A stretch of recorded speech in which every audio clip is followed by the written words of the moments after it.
Could the Spirit of Fire return in Halo Infinite? Well, yes it could, but at the same time, it would be extremely difficult for that to happen. But in this video, I want to discuss the Spirit of Fire's potential return in Halo Infinite, and how I think that was the ship's engines that we could hear in the leaked mid-credit cutscene that we seen a few days ago. If you guys haven't seen my full breakdown video of that yet, I do highly suggest you go and check it out. All the links will be in the description down below, but I do think that it is rather the UNSC Spirit of Fire or the UNSC Eternity, which is the sister ship to the Infinity. But let me know your thoughts down below. But before we jump into today's video, guys, if you do go on to enjoy, do go ahead and leave a like on the video and subscribe if you are brand new for regular Halo content coming on the channel every other day. But also check the links in the description down below to the community Discord server. We have loads of new people joining every single day, and yeah, we're building a really cool community there where we keep up to date with everything that goes on, discuss leaks and rumors, and then have exclusive giveaways for the community that we're trying to build here. But yeah, go join it if you guys want to be a part of that. I really do recommend it. But without further ado, let's get straight into it. Okay, so to begin with, I know that a lot of watchers might not know a lot about the Spirit of Fire and why it's so significant.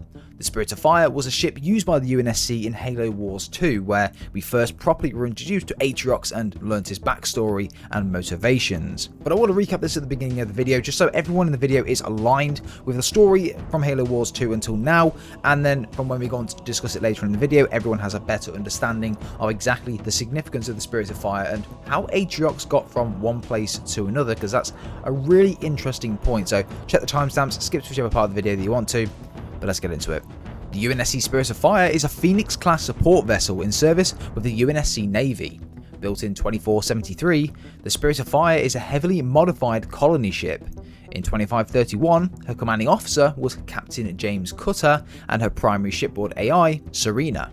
It would be responsible for providing ground forces with supplies, reinforcements, vehicle support, orbital back strikes, air support, and much more, giving it a major role in battle. After the events of Harvest, the Spirit of Fire arrived at the planet Arcadia, where it assisted in the evacuation of civilians and the eradication from the Covenant from the planet's surface. When Professor Anders was captured by the Arbiter, Ripper Morami, the Spirit of Fire quickly readied itself for the chase, following the Arbiter's flagship to an unknown planet. This planet eventually turned out to be a Forerunner shield world, containing a fleet of Covenant dreadnoughts. To ensure that the Covenant wouldn't be able to use these warships against humanity, the reactor that powered the Spirit of Fire's Translight engine was detonated inside the shield world artificial sun by Sergeant John Forge. The ship managed to escape the exploding Forerunner installation, but without a functioning slipspace drive.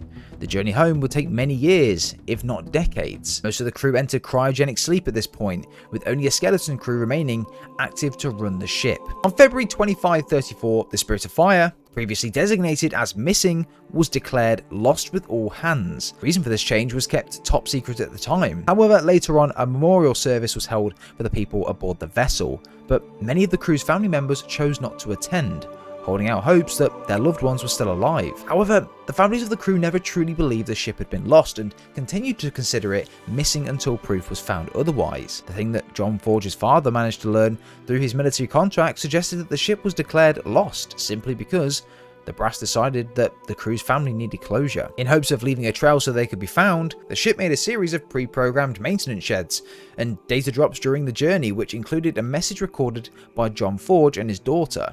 At least one of these were eventually recovered by the UNSC. After the Human Covenant War conclusion, the Spirit of Fire was honoured at the dedication of Living Monument, along with numerous other ships that could have been lost with all hands during the war. Aboard the Spirit of Fire, despite some of the measures imposed by Chief Medical Officer O'Neill, at least one of the Flood pod infectors managed to infiltrate the ship at some point. 6 years later, in 2537, the pod infector came into contact with one of the ship's technicians, infecting her and spreading the Flood's infection to other crew members in cryo sleep. In response, the now rampant Serena imposed a quarantine on the ship's cryo bays in an effort to study the parasite, inadvertently allowing the Flood to mature further within. The Flood sought to escape confinement, forcing Jerome 092 to exterminate all infected crew. With aid of Professor Anders, went on to erase all remaining traces of the Flood parasite above the Spirit of Fire. In the aftermath of the incident, Serena initiated her retirement from service and after composing a final status report that would be left to Captain Cutter, finally self-terminated. Around the same time, the Spirit of Fire had reached an unknown multiple star system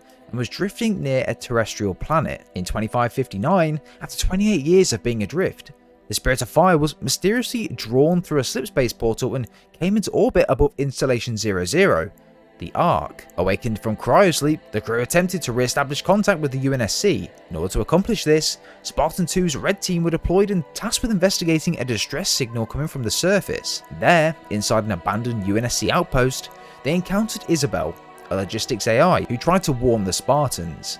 However, they were ambushed by Atriox and the Banished. Red Team attempted to fight Atriox, but this was a big mistake. Atriox manhandled them, majorly injuring one of the Spartan 2s and crushing his helmet with his bare hands. He and his brutes forced the Red Team to retreat back to the Spirit of Fire for a Warhawk that was found outside. Upon their return, Isabel, who became the new shipboard AI, briefed Captain James Cutter on the events that had occurred on the Ark, as well as on the strength of the enemy, the Banished. In the next few days, the Spirit of Fire's ground teams conducted multiple offences against the Banished, including disrupting their salvage operations and crippling their portal network, while the Spirit of Fire provided cover from orbit. As the new shipboard AI, Isabel also provided battlefield support to the crew during ground engagements with the Banished. However, as the battle escalated and the crew took out the second in command of the Banished, Decimus, Atriox decided to use his flagship to attack and destroy the Spirit of Fire directly. An 85-year-old Phoenix-class support vessel could not hold long against the powerful assault carrier the Banished had available, but the crew proceeded with a plan developed by Isabel. Ultimately, they had managed to destroy the Enduring Conviction, leaving the Banished without a slipspace-worthy vessel. During this time, it was discovered that the Ark's foundry had created a new replacement for Installation 04. Eventually, the Spirit of Fire crew got the upper hand, and in the final battle over Halo's control room, they eliminated all the Banished forces on the ring. The UNSC forces managed to evacuate the Halo just before it entered slipspace. However, Professor Ellen Anders became stranded inside the control room and left the Ark with Halo, which was intercepted in slipspace by one of the Created's guardians. On the Ark, both Cutter and Atriox began planning their next moves against one another, not willing to leave the Ark to one another. In October, a new faction arrived on the Ark that we'd never seen before, called the Keepers of One Freedom, allying themselves with the Covenant loyalists. The Keepers sought to fire the Halo array and begin and continue the great journey from previous titles. After we met this faction, a large battle took place between the Banished, the Keepers of One Freedom, and the UNSC Spirit of Fire. The Spirit of Fire commenced an orbital bombardment of its MAC guns using EMP slugs. The Spirit of Fire's bombardment destroyed the facility which the factions were fighting in. After the battle, Cutter sent Red Team and the Pelican to perform a search and rescue. After the surviving ferrets had recovered enough, the Spirit of Fire had held a funeral for the pilot and the ferret who had lost their lives in the conflict. The surviving ferrets accepted Cutter's offer to join the crew and help the Spirit of Fire in its ongoing battle with the Banished. So, after a long overview, we now understand a bit more as to why the Spirit of Fire can't just answer the Infinity's distress calls by slipspace jumping to Zeta Halo, and this is because it doesn't have an active slipspace drive, and it's not like they can just take one for the Banished because they don't have one either. Potentially, now this theory could make more sense. Atriox was on the Ark with the Spirit of Fire in the Red Team, but I did mention earlier in the recap that the Spirit of Fire was randomly slipspaced to the Ark with no real explanation at the time, or even now, we don't really know how it happened. But what if a similar thing happened here? But then also alongside that, how did the Banished forces get there onto Zeta Halo if they didn't have a slipspace drive? And how did Atriox get there? Again, these are questions that we don't know yet. They're not in the canon. They're not in the lore just yet. They've not been written. So as soon as we do know, it'd be really interesting to understand. Unless the Banished forces, which were fighting on Reach, somehow learnt about Atriox and the Spirit of Fire being stranded, and they somehow travelled to save them. Or maybe they used one of the newly constructed Halo rings to slipspace out of there, similar to what Installation 04 did when it slipspaced out of there as soon as it was built. Now, this is where you guys come into play. Leave in the comments down below your thoughts and opinions on this. How did Atriox get from being stranded on the Ark onto Zeta Halo, and how did the Spirit of Fire do the same? For me, it has to be the Spirit of Fire in that mid-credit cutscene. It's way too coincidental for Atriox and the Banished to be able to get from the Spirit of Fire to Zeta Halo without a slipspace portal. So what are the Spirit of Fire doing right now?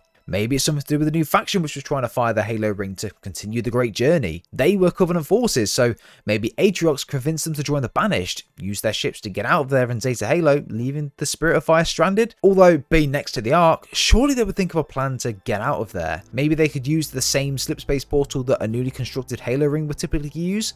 But again, if they did that, they're stranded when they go through that portal. But let me know what you think down below of this theory. But I have a really good theory, I think, which could make a lot of sense, and it actually involves a couple of characters that we don't really know where they are at the moment, so this could, in theory, make some sense. So you guys have got to take note that the Banished were on Reach looking for a portal of some kind. This was mentioned in one of the books from a while ago, and for me, this does link in quite well with this theory. Where did the portal lead to? Did it lead to the Ark? Could it have been a man-made portal which could be manipulated to teleport wherever in the universe they wanted to? Maybe the Banished were trying to find it so that they could save Atriox, and maybe they did find it, and this is what happened. They saved Atriox, they saved the stranded Banished forces, they all teleported to Reach, and this is where Locke and his team were fighting. They then became overrun with Banished forces, and this is where he was stripped with his armor and told to run. Locke could have escaped through the same portal and teleported to the Ark. This is where he finds the Spirit of Fire and the team of Spartan 2s aboard.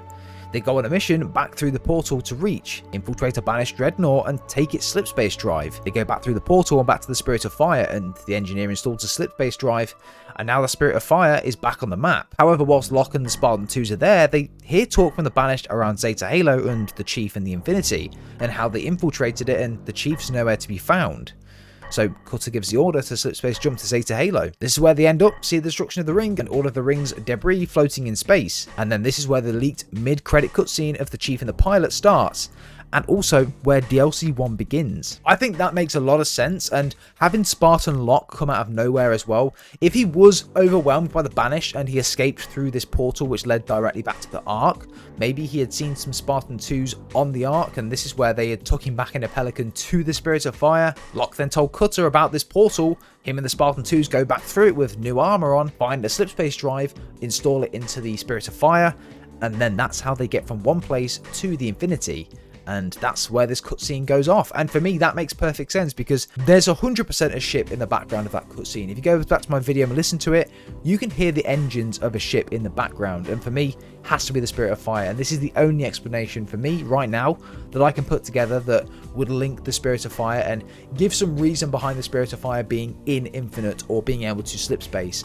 There has to be some form of portal somewhere, and if there is, it has to be on the Ark. And potentially it links to the one that's on Reach, because the Banished are fighting on Reach, and it works both ways, because the Banished want to find the portal to save Atriox, but yet the UNSC Spirit of Fire use the same portal to get a slipspace drive, install it, and then they get back on the map. It only makes sense for me, and I don't know, let me know what you think down below in the comments. For me, putting the pieces together, this could be where we start off, but imagine if I just actually guessed the beginning and the lore around DLC 1. It would be so funny if I did that. Guys, let me know your thoughts and opinions down below on this. The Spirit of Fire, I think, will be the next big UNSC carrier we see in Halo Infinite, in obviously absence of the Infinity. And the Chief might even be able to fight alongside some of the fellow Spartan 2s, which, wow. That would be so fucking cool. But guys, let me know your thoughts and opinions down below in the comments section. I'm very interested to know what you think of 1, my theory, and 2, the Spirit of Fire returning in Halo Infinite DLC 1. I mean, it might not be the Spirit of Fire. It could be the UNSC Eternity, which could be a completely different story. We just don't really know at this point. But hopefully we get a DLC announcement or something in around March time, as that's when co-op is meant to be releasing to the public and coming to Infinite, of course. So hopefully we'll get more information around it then. But guys, don't forget to drop a like on the video if you did enjoy, and subscribe if you're brand new to the channel as well. It'd be much appreciated. Make sure you check the links in the description for the Discord and also my socials as well, to be able to get involved in the channel and be a part of the great community that we're building. So have a great day, everyone. Speak to you all soon. Thanks all for watching.